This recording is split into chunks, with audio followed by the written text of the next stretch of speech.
Hi, and welcome to another episode of Upward Trajectory. Today, I'm so happy to have joining us Kelli Chu. She is a writer, a motivational speaker, and also a blogger. And thank you so much, Kelli, for being on the show today. Thank you for having me. I'm so excited to speak with you tonight. Great. So you have an interesting story, and I'd love for you to share with the listeners kind of about your journey and about what happened, and kind of take us through where you what you went through and where you are now. Yeah, sure. Well, this was 10 years ago, and I was studying abroad in Australia. And it was a year-long program that I signed up for, and I was studying theater at the time. So I was there for maybe about like in the third month, I think it's third month, I was having fun. I was, making friends with a lot of the international students, and we were all just getting to know each other and just kind of, bonding around Australia basically and getting to know our setting. And there was a party, and basically it was a 1950s theme party, so we all dressed up.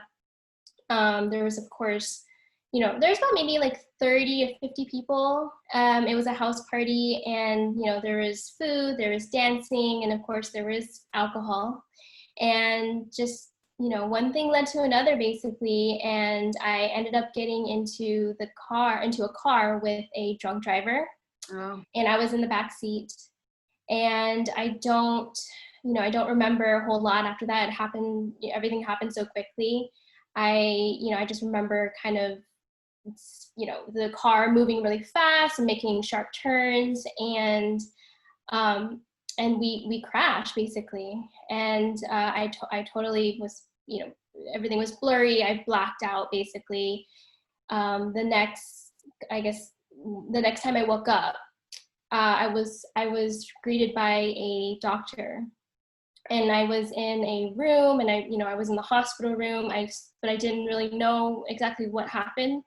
But the doctor basically approached me and told me, Kelli, we may need to amputate your left hand. And of course, that did not register to me at all. Everything was still blurry, and I was like going in and out. And so I didn't believe him at all. But I blacked out again. Sometime later, I woke up and I just found both of my hands totally wrapped up in bandages. Mm-hmm. And it was like, whoa, like what is going on? And I knew something obviously was wrong. I just didn't know what. And then I'm pretty sure I blacked out again. I was pretty drugged up too. And so I think it was the next day where I was kind of I woke up and I was briefed by a bunch of nurses and doctors who basically told me, you were in a car accident and it was a traumatic injury. And basically your left hand was crushed. My left hand was crushed by the car, and they had to reconstruct it basically by taking skin, nerve, and muscle from my right leg. Wow. And just reconstructed the whole thing. And then my right hand has ulnar nerve damage. So, it was scary to hear that, of course, but it was even more scary to just know that to kind of feel like they didn't know what was to become of my injuries, like what was going to be the outcome of this entire thing. No one knew if I would be independent again, so just laying there in the hospital, and this is not my home. I was studying abroad again, and so this was a whole foreign country to me, even though they do speak English, but it was still all new, and I didn't have any of my friends or family around. So just like laying down in the hospital bed, not really knowing what was to become of my future, I had so much anxiety, so many questions, and it was pretty frightening at that time. So I was in the hospital in Australia for 1 month. And then Wow. later, my family did end up coming visit, and I had 3 major surgeries in that hospital. And then it kind of led to, when I couldn't finish my year program, I had to withdraw from school. And then I had to go back to the United States and finish up my surgeries and therapies. So it was basically a total of 11 surgeries within a 4-year recovery period. Oh, wow. And so both hands were affected. I thought it was just your one hand, but you said both hands were affected from the accident. How is your mobility and your use of your hands now? It's been so long now. I've definitely adjusted to my hand function. I don't have, so my left hand is more of like a helper hand, they said, just to grasp things, like I've had most of all of my surgeries on this hand, and they had to like just reconstruct it of what I could do and try to help me grasp some things and hold things. But my right hand is about 80, I would say about 80% functional. It's still like weak, and just, some things I can't carry or do, and some places it's numb as well, so I have to be careful. So yeah, but I definitely rely on my right hand. Wow. So it's been a decade now since this accident, correct? Yeah, uh-huh. Okay. And so how did this change your life? I mean, obviously the use of your hands is a pretty critical need that most people have, but what did you take from the experience and do with that?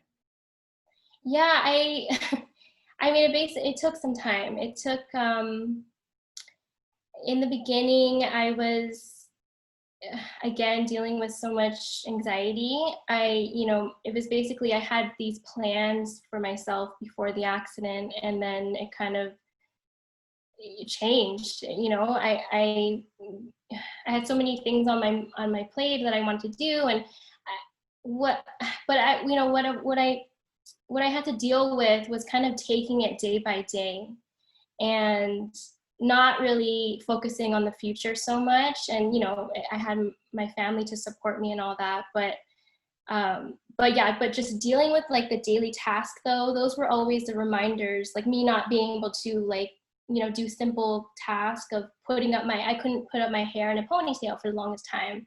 And so stuff like that, it was always reminders of what had happened. And I would feel total regret, total disappointment in myself and my decisions that night, of getting into the car with a drunk driver, So all of that, I suffered through, and I really had to deal with and try to, but try to not let it consume me so much inside, but to learn from it and to grow from it, obviously. And I had to take it day by day. I couldn't,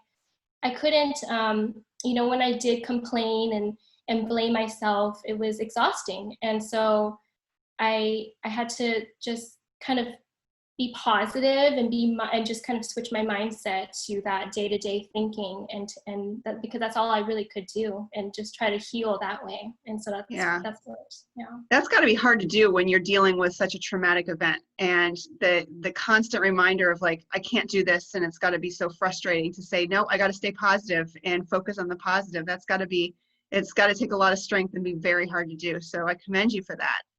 Yeah, thank you.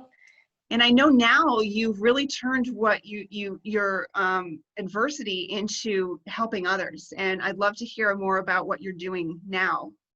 Yeah, so when, this was 10 years ago again, so there wasn't a lot of social platforms, community platforms that there are today. So when at that time, I was only like 22, and I felt super alone in my own, thing, and the trauma and everything. And I wanted to talk to someone basically, but who was someone who was like me, or who's, same age, or, someone who's experienced similar injuries, or, just a car accident. But I couldn't. I had asked, my doctors if they knew anyone, but they said, your injuries are pretty unique, and there's not a lot of people your age too that have, gone through this. And so I remember that feeling of just not, I want to connect with someone on that level of like someone who's been there. Yeah, support group.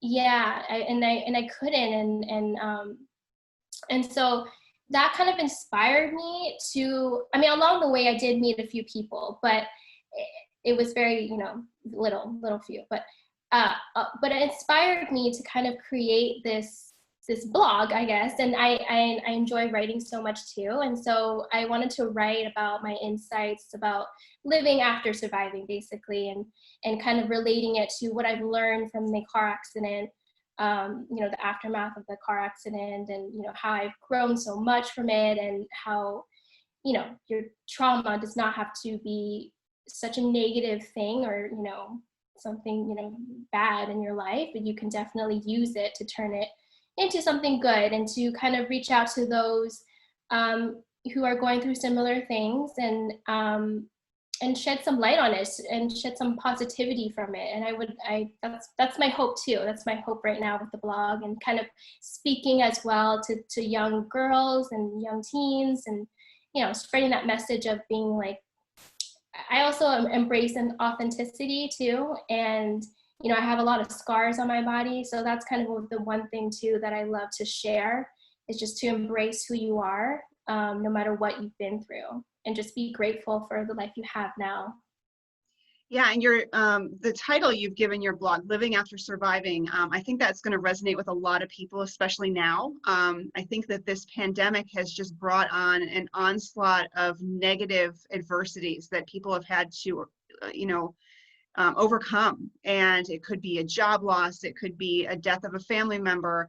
There's so many things right now that are going on that people are dealing with, and they really barely feel like they're surviving, some of them. So just to have that living after surviving mentality, and that you can get your life back and it can be good again, regardless of what you've been through. I really commend you for that, and keeping that positive mindset, because it's so, so important to not get caught up in the negative and the feelings of, it's never going to get better. I can't because I wish I had, going back and looking at the past, and, thinking about what you could have done differently. It's not going to change anything, right?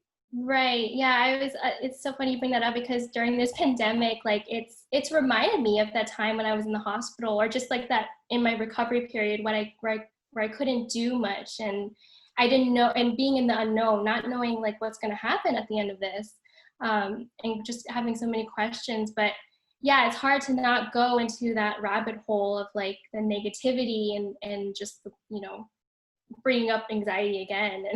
And so I had to, it just reminds me of that, and but I always have to change my mindset, and just think that, everything is okay. And I'm happy that I have my health, and, we're all safe, for those who are safe, and just focus on that, being grateful for what you have right now, what you can do with what you have. So. Yes, absolutely. Well, I have really enjoyed having you on the show, Kelli. It's been great. And I'm just curious, if anybody out there is looking to find out more information or wants to get in touch with you, what would be the best way for them to do that? Well, probably my blog, livingaftersurviving.com, and it has a contact page, and it does have my social media handle, which I'm mostly on Instagram, which is at Ms. Chu, Ms. MZCHU. So that's probably the best way. Okay, great. Well, thanks again, Kelli, for joining us tonight, and I really appreciate you being on. Like I said, if anybody would like to reach Kelli, she's available on her blog site, Living After Surviving. And we hope you join us for another episode soon of Upward Trajectory. Thanks so much for being on, Kelli. Thank you for having me. Thanks.